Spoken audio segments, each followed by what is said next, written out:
Insight news 14ಗೆ ಸ್ವಾಗತ. ಶಿವಮೊಗ್ಗ ನಗರದ ಹೃದಯ ಭಾಗದ ಕೋಟ್ಯಂತರ ಮೌಲ್ಯದ ಆಸ್ತಿ ಈಗ ಪಾಲಿಕೆ ವಶ. ನಮಸ್ಕಾರ ವೀಕ್ಷಕರೇ, ಶಿವಮೊಗ್ಗ ನಗರದ ಹೃದಯ ಭಾಗದಲ್ಲಿರುವ ಗೋಪಿ ವೃತ್ತದ ಸುಲ್ತಾನ್ ಗೋಲ್ಡ್ ಅಂಗಡಿ ಇರುವ ಪ್ರತಿಷ್ಠಿತ ಕಟ್ಟಡದ ವಿವಾದಕ್ಕೆ ಕೊನೆಗೂ ತೆರೆಬಿದ್ದಿದೆ.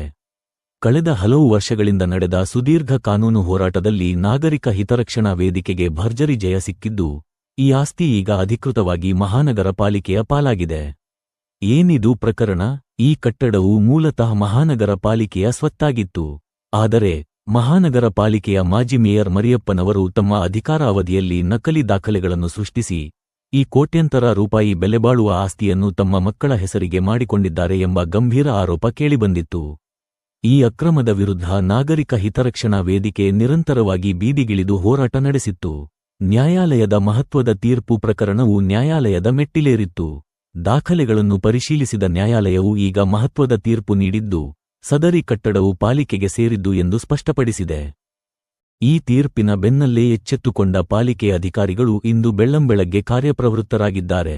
ಪಾಲಿಕೆ ವಶಕ್ಕೆ ಅಕ್ರಮ ಕಟ್ಟಡ ಸ್ಥಳಕ್ಕೆ ಭೇಟಿ. ಪಾಲಿಕೆ ಅಧಿಕಾರಿಗಳ ತಂಡ ಸ್ಥಳಕ್ಕೆ ಭೇಟಿ ನೀಡಿ ಕಟ್ಟಡವನ್ನು ತನ್ನ ವಶಕ್ಕೆ ಪಡೆದುಕೊಂಡಿದೆ.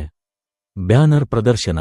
ಈ ಆಸ್ತಿಯು ಶಿವಮೊಗ್ಗ ಮಹಾನಗರ ಪಾಲಿಕೆಗೆ ಸೇರಿದ್ದಾಗಿದೆ ಎಂಬ ಅಧಿಕೃತ ಬ್ಯಾನರ್ ಅನ್ನು ಕಟ್ಟಡದ ಮುಂದೆ ಅಳವಡಿಸಲಾಗಿದೆ. ಹೋರಾಟಕ್ಕೆ ಸಂದ ಜಯ. ಭ್ರಷ್ಟಾಚಾರದ ವಿರುದ್ಧ ಧ್ವನಿ ಎತ್ತಿದ್ದ ನಾಗರಿಕ ಹಿತರಕ್ಷಣಾ ವೇದಿಕೆಯ ಪದಾಧಿಕಾರಿಗಳು ಈ ಬೆಳವಣಿಗೆಯನ್ನು ಸಂಭ್ರಮಿಸಿದ್ದಾರೆ.